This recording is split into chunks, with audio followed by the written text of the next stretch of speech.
Partido Republicano decidió que su candidato presidencial en las elecciones del próximo 16 de noviembre será José Antonio Kast. No hay demasiada sorpresa en aquello, pero sí es un paso importante en el cronograma electoral del propio Partido Republicano, cuyo presidente Arturo Esquella está con nosotros esta mañana. Arturo, muchísimas gracias por la gentileza de estar acá. Muy buenos días, Iván, un gusto de acompañarte. Efectivamente, no hay mucha sorpresa, me imagino. No, pues sí, está bastante predecible. Más o menos, claro.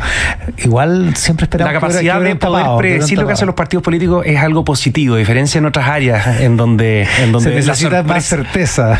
Claro, porque tú necesitas saber, o sea, si yo sé lo que está pensando más o menos un político, un grupo o un partido político determinado, quiere decir que actúan en función de lo que han dicho siempre, y es un caso más que confirma lo que acabo de decir. ¿Qué significa?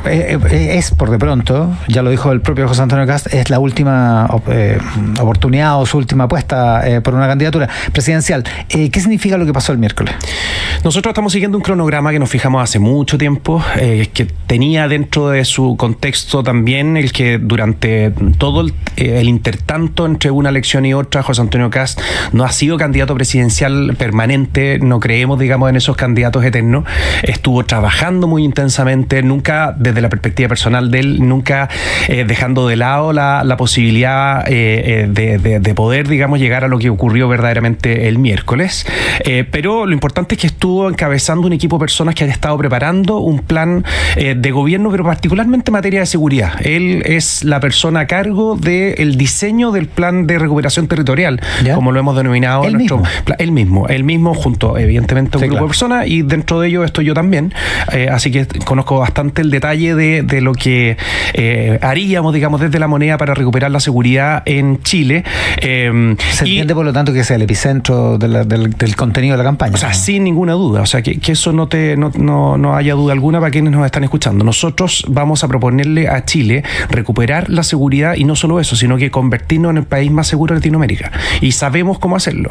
Lo estudiamos en experiencias exitosas en el mundo, particularmente en El Salvador, en materia penitenciaria en Italia, en materia de control del paso, digamos, ilegal de migrantes en Hungría. En fin, o sea, hemos ido sacando elementos en cada uno de esos países, y muchos otros, por cierto, y principalmente conociendo la realidad chilena. El 2021 José Antonio Kast ganó la primera vuelta presidencial. En comparación con este año, desde el punto de vista de las encuestas, para que vamos a empezar si ha bajado, si ha subido, en realidad ha bajado las encuestas, pero lo mismo son fotos del momento. ¿Cómo está en relación con el 2021 a esta altura del año? Desde cualquier punto de vista estamos infinitamente mejor, incluidas las encuestas. O sea, si es que nos extrapolamos a 4 años atrás, o 9 meses, 11 meses antes de la elección presidencial de 2021, por cierto que los que triunfaban ahí, se repite un poco, porque no me acuerdo si es que era la misma Evelyn Matei, que apuntaba, digamos, a ser una de las primeras, o Joaquín Lavín, que ni siquiera llegó a la primaria. Evelyn Matei no llegó a la primaria, y Lavín no llegó a la papeleta.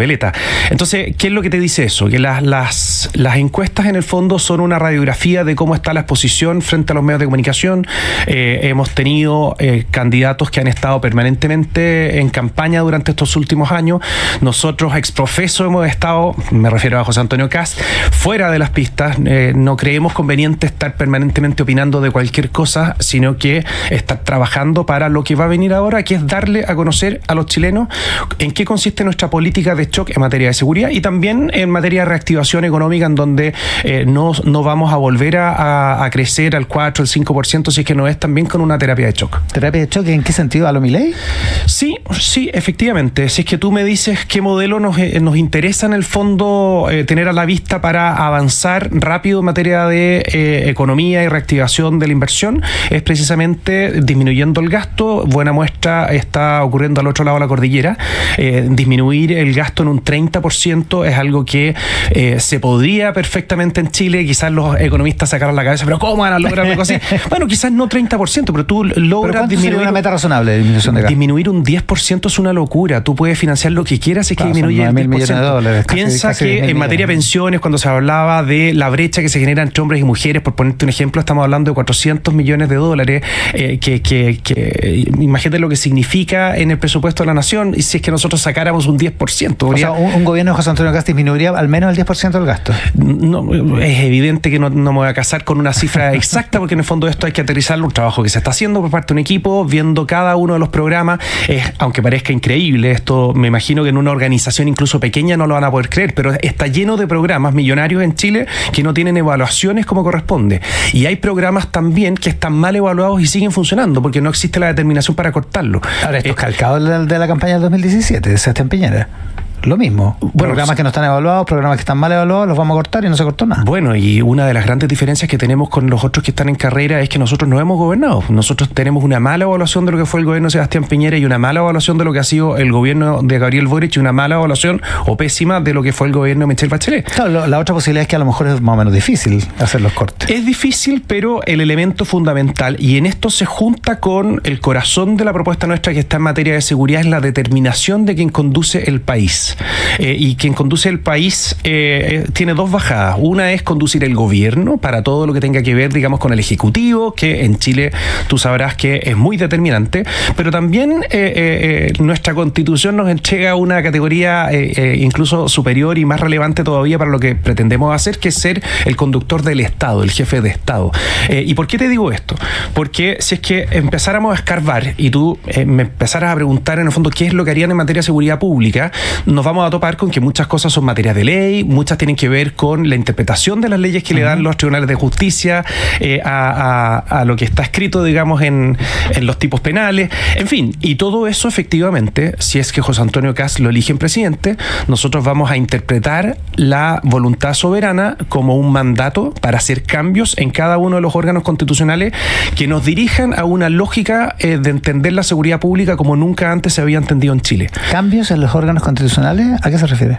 En que si es que efectivamente para combatir el crimen organizado hay que generar algún cambio en materia de tribunales de justicia para darle una mayor protección aún que lo que tienen hoy día los jueces que están fallando casos de narcotráfico, en fin, tenemos que hacer tribunales, Ministerio Público. Obviamente todo pasando por el Congreso Nacional y acá se nos abren gobernar por decreto. Por supuesto, no hay mucho que se pueda hacer ahí por decreto, pero el Congreso tenemos una buena muestra de cómo se puede, así que no tuviéramos mayoría, pese a que estamos en el mejor escenario para tener mayoría en el sector, en el Congreso, en ambas cámaras. Pero si no lo tuviéramos, el ejemplo que nosotros sacamos en el área política, entre comillas, en El Salvador y también en Argentina, en temas distintos, pero al final aplica, es que tú te generas una alianza muy profunda y restricta con la ciudadanía. Entonces, cuando el 80, el 90% de los chilenos está pidiendo que se construya un centro de confinamiento en el desierto de Chile para juntar ahí a todos quienes están condenados por crímenes violentos, con todo lo que implica, sin regímenes, digamos, de visita, sin pertenencia, sin permitir que se generen jerarquía entre los distintos internos y millones de otras cosas que no quiero latear ahora. Bueno, los políticos o los representantes en el Parlamento tendrán que ponerse colorados y votar en contra de la voluntad del 80% de los chilenos. A propósito de eso, para cárceles, para proyectos de inversión, Fast Track. Sin duda.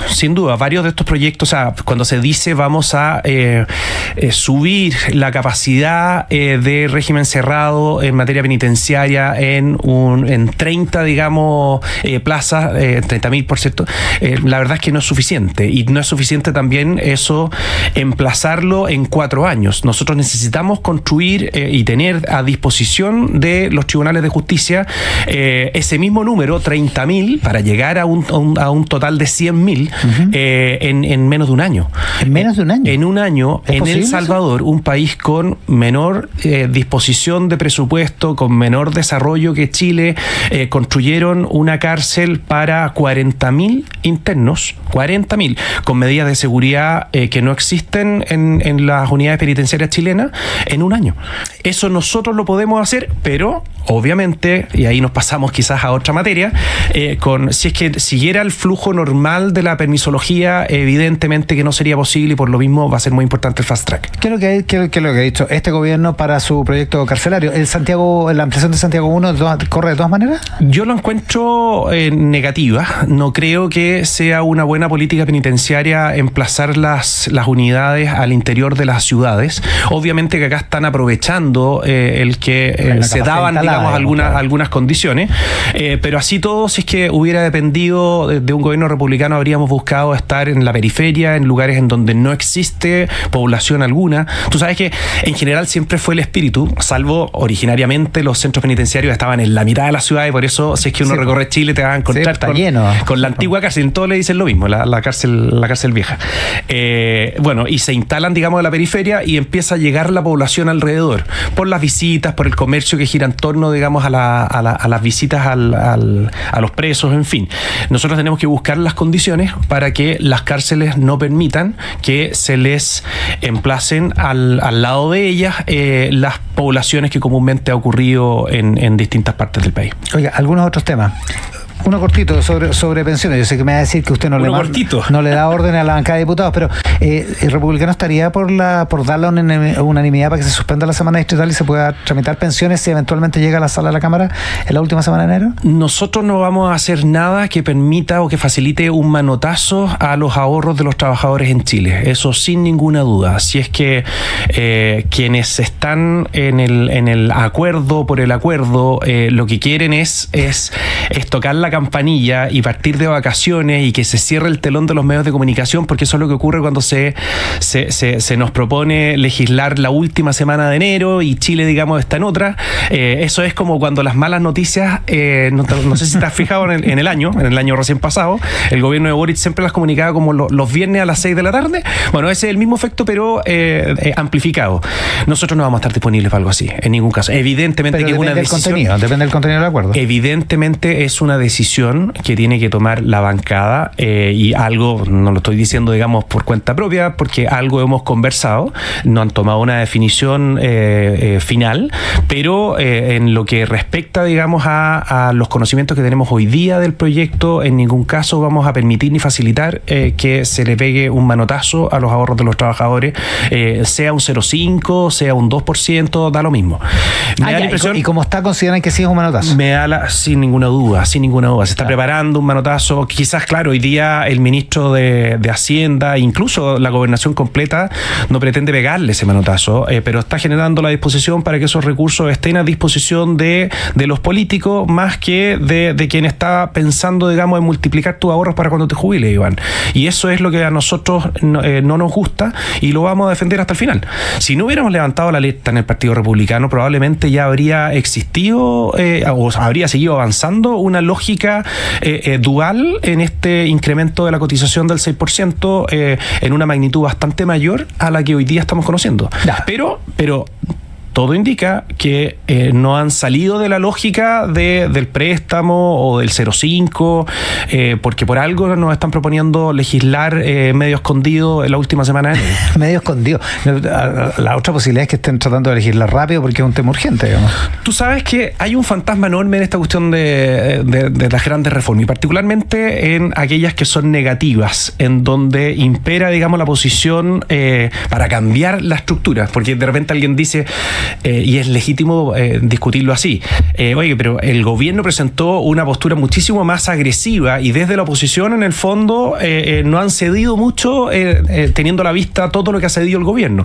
Claro, pero lo que están haciendo ellos es cambiar los pilares fundamentales que tiene nuestro sistema previsional. Sí, no es un capricho de que la plata se vaya a las cuentas individuales, no es exacerbar el egoísmo de cada uno de los trabajadores, es pensar en que estén los incentivos para que esa persona nunca deje de jubilar y no te rebote como Estado el hacerte cargo de una familia que a los 3 años de estar viviendo su jubilación va a tener que recurrir al Estado porque no le alcanzó la plata. ¿Y un préstamo en una cuenta individual cambia la estructura? Es que el préstamo es algo inaudito, que los trabajadores chilenos le presten plata al Estado para hacerse cargo, digamos, de un shock de recursos para los jubilados ahora, que podrá ser bastante bien intencionado. Eso tú lo tienes que incursionar, digamos, por la vía de la PGU, por fondos generales, pero en ningún caso pensar que los trabajadores son los que le van a prestar al Estado. ¿En qué condiciones? Porque se dice de mercado. Bueno, si es de mercado, salgan y financiense en el mercado financiero como corresponde.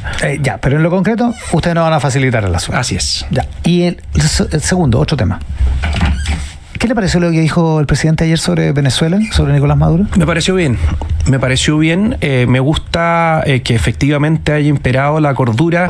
Se demoraron, sí, no en esta pasada, sino que en el transcurso de los años, en ser más tajante, en tomar medidas más concretas, como lo que ocurrió esta semana, más allá de la declaración de Jaime Gazmuri. Exacto.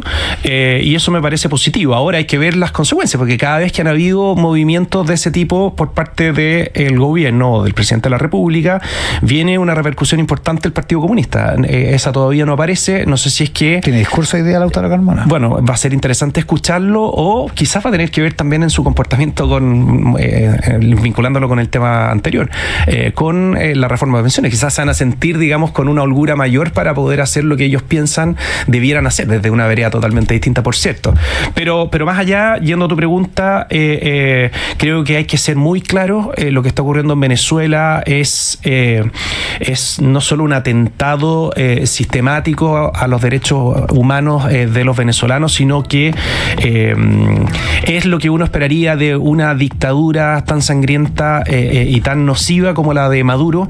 No van a salir por su cuenta, no van a salir por medio de elecciones populares.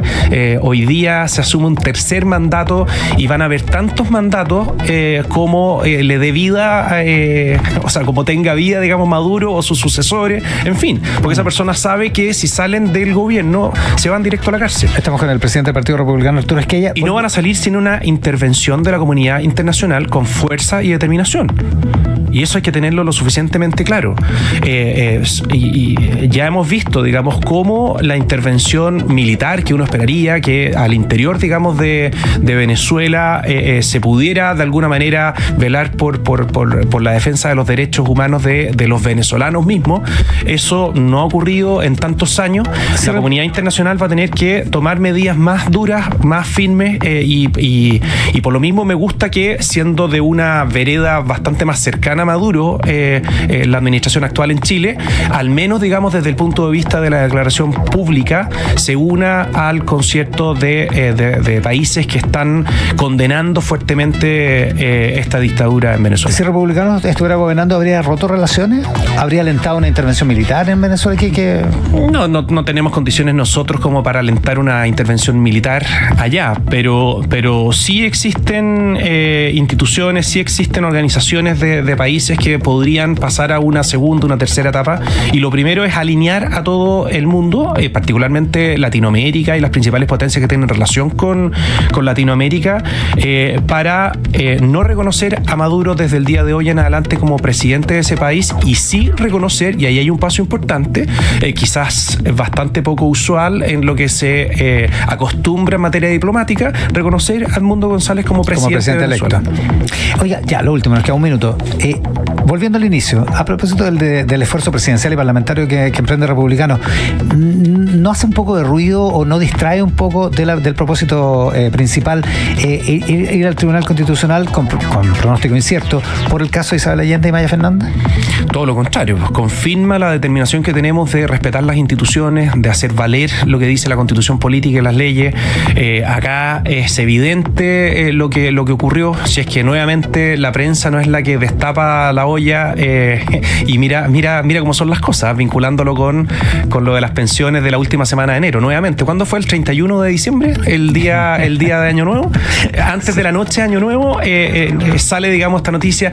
En fin, todo lo que ha ocurrido en esta materia apunta a que hay que hacer valer las responsabilidades, y ahí tendrán que los ministros del Tribunal Constitucional ver la Constitución. Hay un texto explícito y claro, no admite más interpretaciones, y decirle a la senadora Allende y a la ministra, en su caso, si es que fuera la sede, que no van a poder seguir en sus funciones, que no corresponde que sigan en sus funciones si es que han infringido tan flagrantemente la Constitución. Más allá del TC. Ahora, no entendí cuál es tu vinculación con el primer tema. El primer tema era lo político, la presidencial, no, el propósito principal del republicano este año, pero porque en el fondo son las candidaturas, digamos. En paralelo, junto con dar a conocer en el fondo el plan de trabajo y este plan de recuperación territorial por parte de José Antonio Kast, las instituciones tienen que seguir funcionando. O sea, nuestra bancada de diputados juró defender la Constitución y sus contenidos, y en el fondo no están haciendo más que eso. No se pierdan en eso. En ningún caso. Va a seguir funcionando todo. Arturo, muchísimas gracias por la gentileza de estar aquí. Gracias a ti, Iván, que esté muy bien. Con Arturo Esquilla, el presidente del Partido Republicano, esta mañana aquí en Mesa Central. Pausa y volvemos. Viene el Rat Pack.